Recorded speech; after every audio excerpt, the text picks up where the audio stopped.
Hey everybody, welcome back to Guns and Gadgets, your source for Second Amendment news. Had to take a couple days off. Work schedule has been insane. And that's what pays the bills, so that's where I was.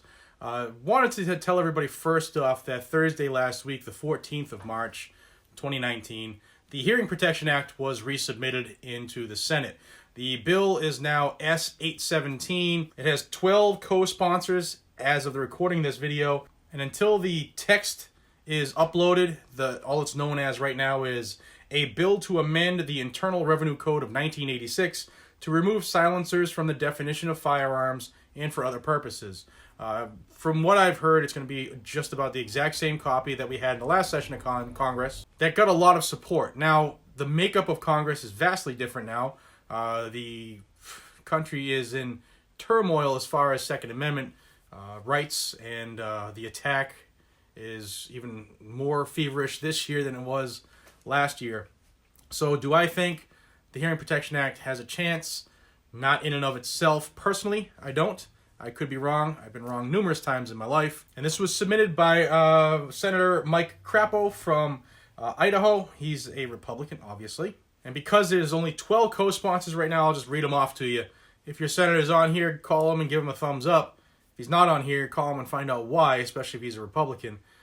This was a very, very well-supported bill last session of Congress. And the only thing that really shot this bill down, sorry, terrible pun, but was the Republican baseball game shooting that happened the day before they were going to vote on this. Many people think that's a coinky-dink. Yeah, so these are the 12 who right now are on the form as far as co-sponsoring this bill. Senator John Cornyn out of Texas, he was really big in favor of the last version. Senator Bill Cassidy out of Louisiana. Senator James Risch, Idaho. John Boozman, Arizona. Mike Rounds, who's out of South Dakota. Cindy Hyde-Smith, Mississippi.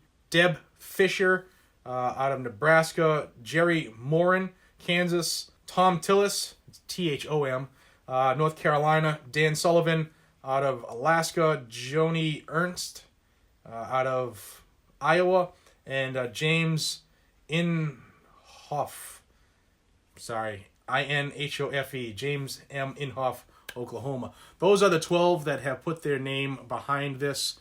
And again, if your Republican senator is not on that list, call and ask why. Write them, ask why, because they should be. I think this will pass the Senate, as it did last time, because the Senate still has a majority of Republicans, quote unquote.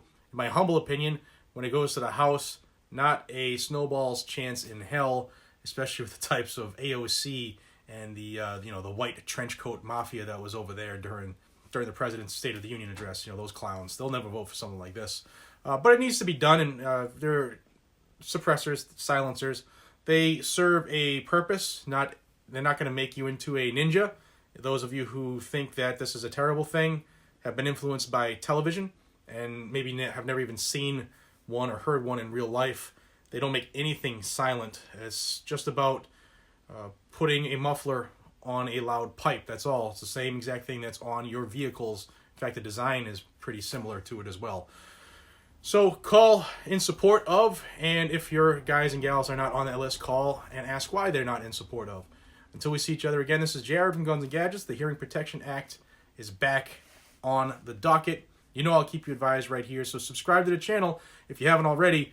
And if you haven't already, really? Are you really a Second Amendment person? Are you really somebody who believes in our rights? Because this is the channel, as far as I know, this is the channel to get the information. So subscribe while you're here. Till we see each other again, be safe, stay vigilant, and carry a weapon. Take care, everybody.